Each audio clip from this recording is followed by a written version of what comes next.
Baghdad every day for more than 3 years, the U.S.-led coalition bombed Islamic State targets in Iraq and Syria, for a total of nearly 30,000 strikes. But on November 26, not a single airstrike was launched.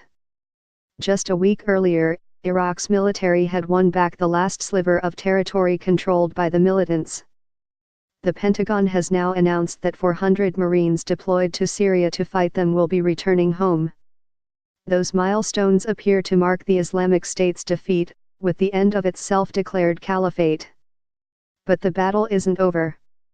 Iraqi and Syrian forces have yet to secure their porous border, which the Islamic State's mini-state once spanned, and are still chasing militants in canyon-filled deserts. Nor has the U.S. military determined its role now that major combat is over, though American and Iraqi officials have suggested a major drawdown of U.S. troops is possible. Most urgently, Iraq and Syria are girding for a wave of terrorist violence, such the attack that killed more than 300 people at a mosque in northern Sinai in Egypt in late November.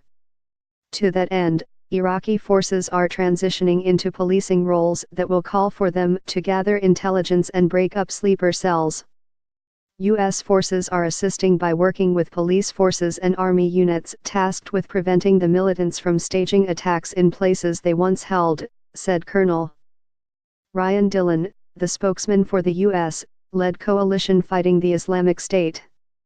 "We fully expect them to go back to their insurgent roots," he said. But the unpredictable politics of Iraq and Syria and rivalries over territory could derail counterterrorism efforts. The year after ISIS. In Iraq, an elite U.S.-trained counterterrorism force has been drawn into a political and military standoff between the Iraqi government and a Kurdish effort to secede.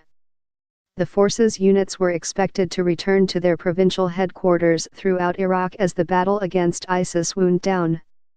Instead, they have been scattered around northern Iraq to areas disputed by Baghdad and the Kurdish regional government, said Lieutenant General Sami al-Aradi, the commander of one of the 3 divisions of the force.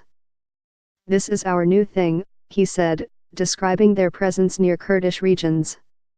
Resolving the crisis would allow the counterterrorism units to return to their designated role as a bulwark against Islamic State attacks, such as one in September that killed more than 80 Shiite pilgrims in southern Iraq. Such assaults underscore the sustained threat posed by the Islamic State despite its territorial losses. Securing Iraq's border with Syria and the desert region on both sides is a crucial step toward preventing more bloodshed, military commanders said.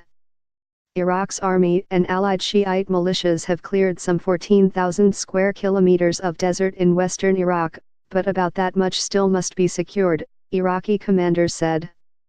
The area includes smuggling routes and militant hideouts that Iraqi forces are reaching for the first time in 14 years, said Maj.